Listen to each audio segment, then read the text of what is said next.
Again, round 2. Nanonood ako ng vlog reaction ni Nurse Nora from the beginning until the end, believe it or not. And, hi Nurse Nora,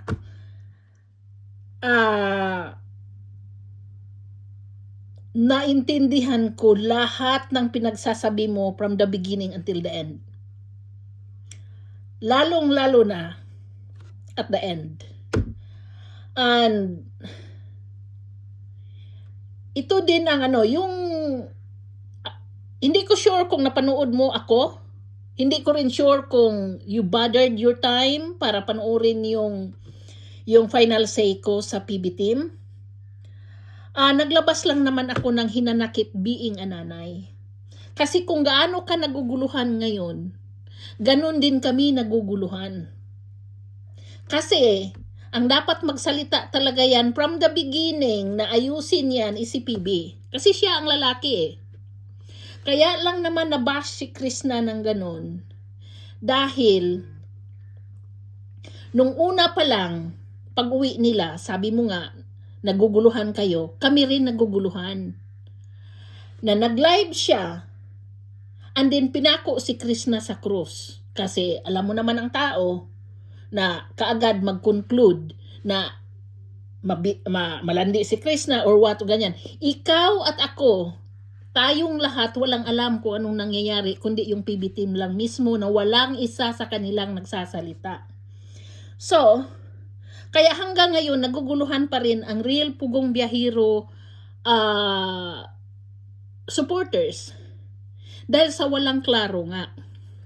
Ngayon, nagtatampo o nagagalit ang Pugong Biyahero supporters dahil pumupunta si PB doon sa live ni Krishna.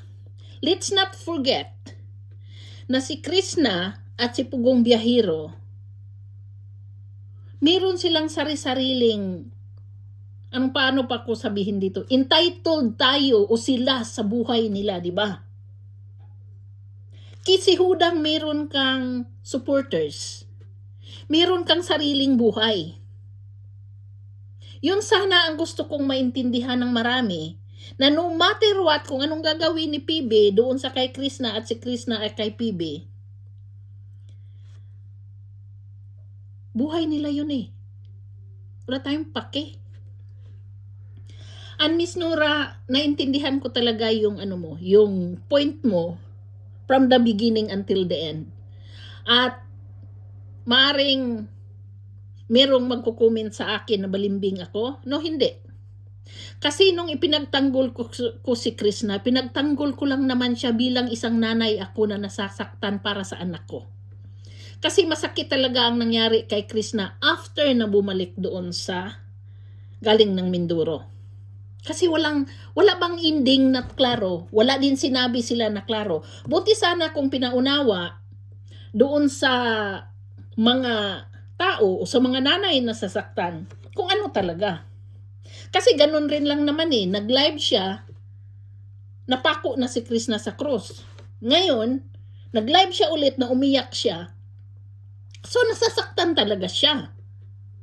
So, kung pinaliwanag niya sa madlang people, ang mga tao magkaroon ngayon ng, alam mo yun, binibigyan tayo ng choice na magdesisyon kung ano ba talagang maisip natin. Total naman, nabash na si Krishna eh.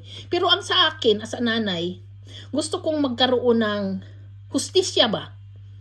Na karapat-dapat ba talaga siyang ibas ng ganun? Dahil nga, wala namang inamin si PB. Ang sabi niya, teleserye lang lahat yun. Katulad ng pagkalito mo, teleserye lang lahat yun. Pero bakit siya umiiyak?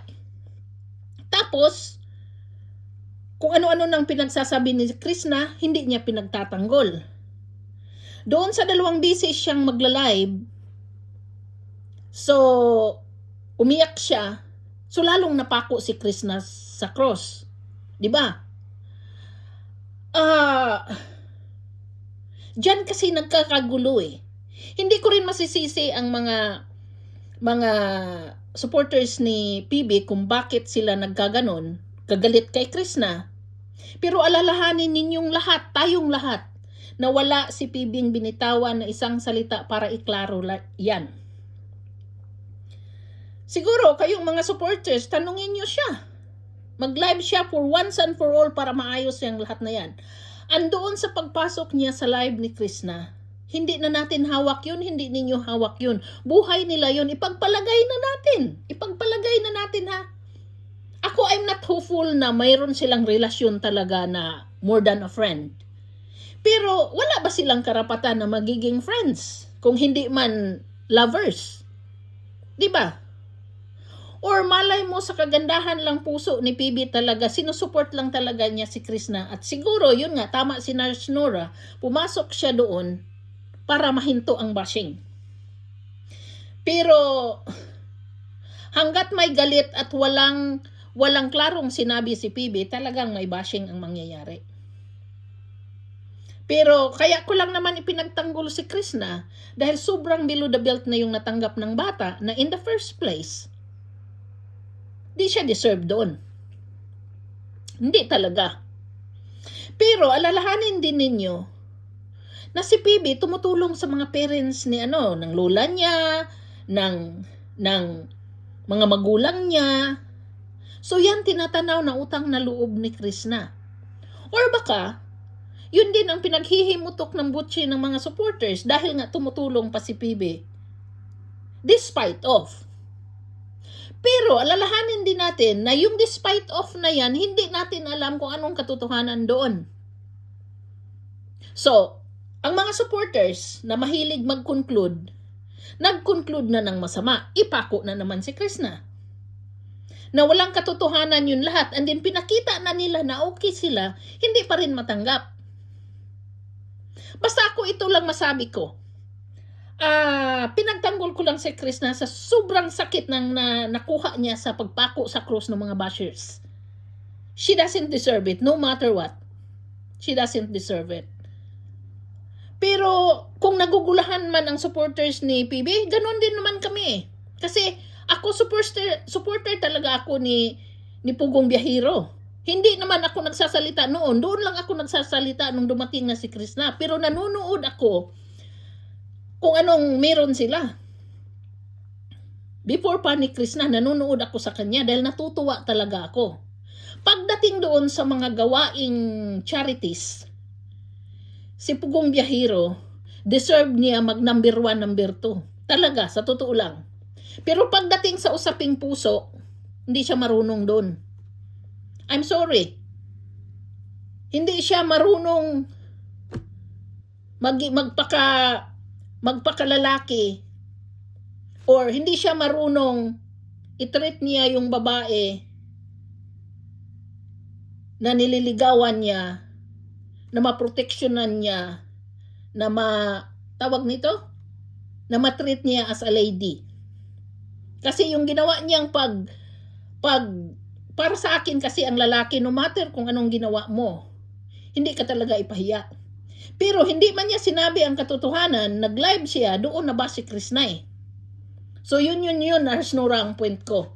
Pero, naintindihan ko ang vlog mo ngayon na naguguluhan na ang Pugong Biyahero supporters at harutan whatsoever na title mong yan.